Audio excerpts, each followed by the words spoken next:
صالح نے کہا کہ میں نے حضرت ابو ہریرہ رضی اللہ تعالی عنہ سے سنا کہ نبی صلی اللہ علیہ وسلم نے فرمایا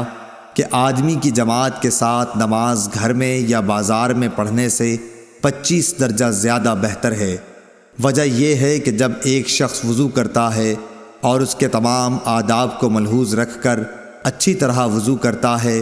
پھر مسجد کا راستہ پکڑتا ہے اور سوائے نماز کے اور کوئی دوسرا ارادہ اس کا نہیں ہوتا، تو ہر قدم پر اس کا 1 درجہ بڑھتا ہے اور 1 گناہ معاف کیا جاتا ہے۔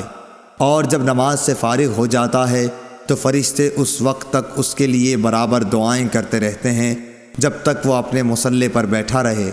کہتے ہیں اے اللہ اس پر اپنی رحمتیں نازل فرما، اے اللہ اس پر رحم کر، اور جب تک تم نماز کا انتظار کرتے رہو گویا تم نماز ہی میں مشغول ہو۔ صحیح بخاری حدیث نمبر 647۔